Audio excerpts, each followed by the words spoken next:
Finalmente stiamo per riaprire la chiesa di San Girolamo. Stiamo ultimando le pulizie, abbiamo già fatto il contratto per la luce, verranno fatti altri lavori di adeguamento.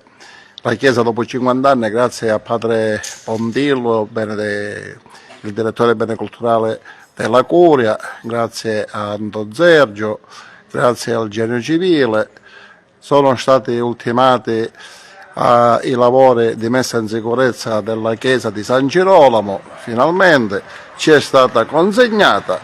quindi noi come parrocchia ci stiamo passando tutti, abbiamo pulito tutto per terra,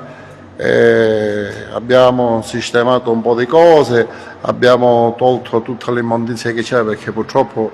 l'impresa che aveva fatto i lavori aveva lasciato qua dentro tutti i detriti del tetto che hanno fatto nuovo, di tutte le cose che hanno fatto, li abbiamo tolti, abbiamo quindi affrontato e stiamo affrontando numerose spese.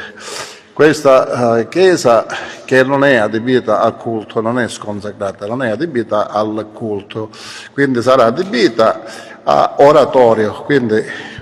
oratorio sia per i grandi che per i piccoli che per gli anziani, che ci hanno chiesto più volte che vogliono anche loro, gli anziani, un luogo per passare tempo, giocare a carte, giocare a tombola, metteremo uno schermo gigante per vedere le partite, ci sono già 2 biliardine, ma ne stiamo mettendo altri 3 che le avevamo in chiesa messe da parte, ora finalmente abbiamo questo luogo spazioso.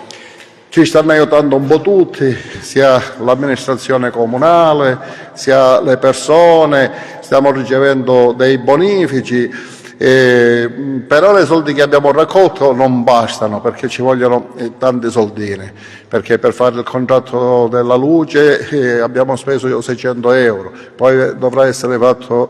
l'impianto elettrico, e per fare l'acqua che ce l'hanno prestata oggi ci vogliono altri 600 euro. Fortunatamente qua le persone, insomma, tutti ci stiamo tassando, chi per ora ci ha prestato la luce, chi ci ha prestato l'acqua di Poggi che abbiamo lavato per terra, bello pulito con l'acido muriatico, perché lo dobbiamo fare ancora, bisognerà chiamare il levigatore casomai per far vedere una levigatura.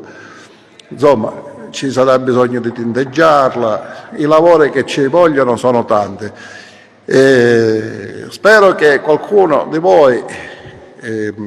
che ha a cuore sia la chiesa di San Girolamo che viene aperta dopo 50 anni che era rimasta chiusa, ci dia la possibilità di dare a questo quartiere una nuova dignità, una nuova veste.